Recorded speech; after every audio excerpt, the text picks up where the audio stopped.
Now, one item of the home, which is pretty much plugged in 24/7, is your fridge.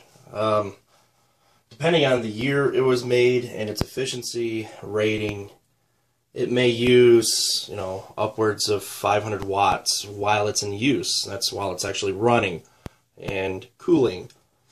Now, newer fridges, they're pretty good. They get, the efficiency down to, a few hundred watts or sometimes even less, and they get better. Each and every year they seem to get a little bit better and more efficient. Now, there's strategies for reducing the amount of time that your fridge is actually going to be running, keeping a full freezer. I've heard of people putting empty jugs of water in their fridge.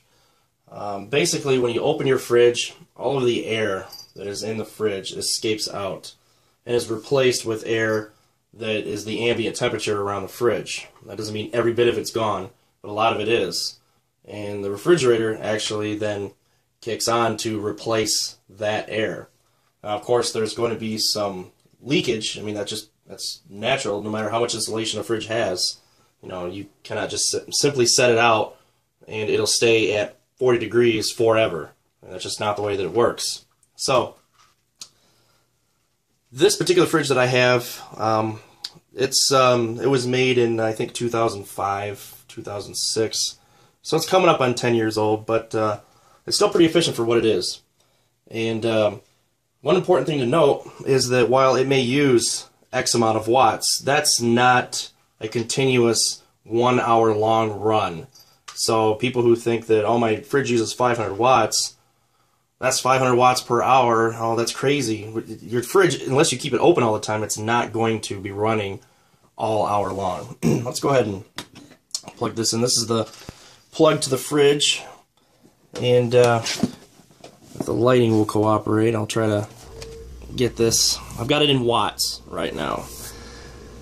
And as you can see here, the compressor is on. Right now, the fridge is using 144 watts to, basically have the compressor on. And it's pretty consistent. About 144, let's just say 145 watts. So, let's say that the fridge, now I had it unplugged here for about 5 minutes, but let's say that the fridge was running for, let's just say 10 minutes per hour, approximately. So you're looking at about 20% of that number is what you're actually going to be using. So whatever 20% of 140 is, that's going to be your hourly usage. Now that's approximate. There's your fridge. You can see here that it's starting to drop a little bit, but that number is going to vary, and it mainly depends on how often you open your fridge. It really does. That is a huge factor in how long your fridge or how often your fridge actually runs.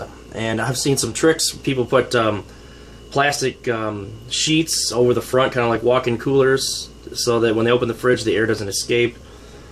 There's a lot of tricks out there, keeping your fridge, so many feet away from the wall.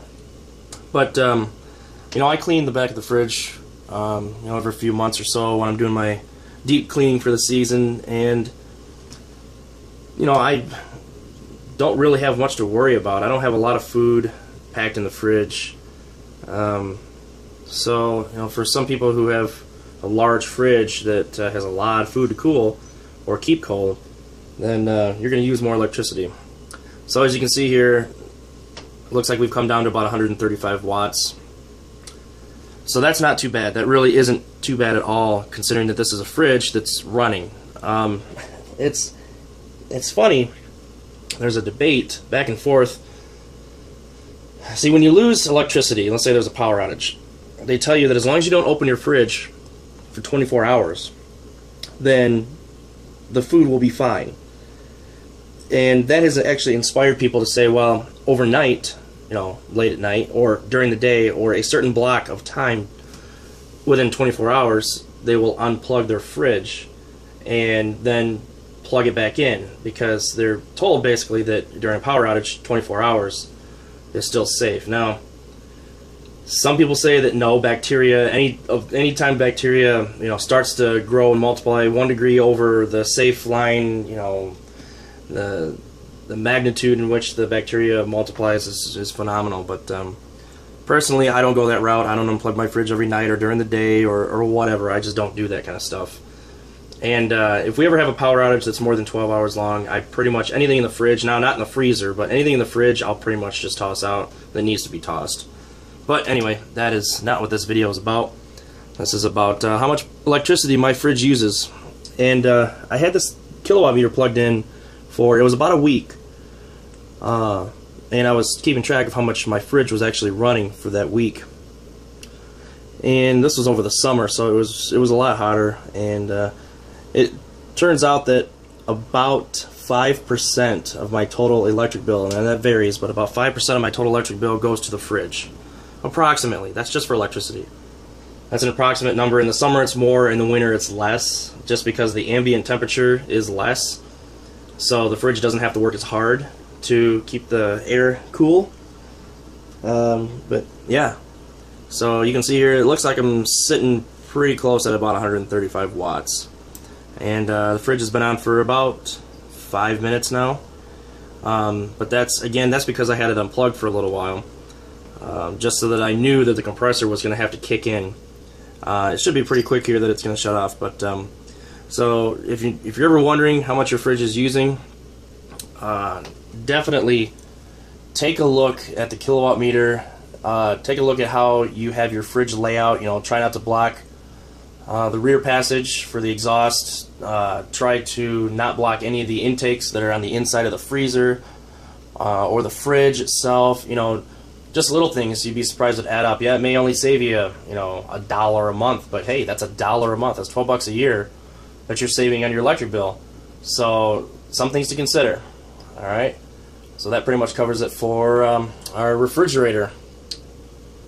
If you have any questions, let me know.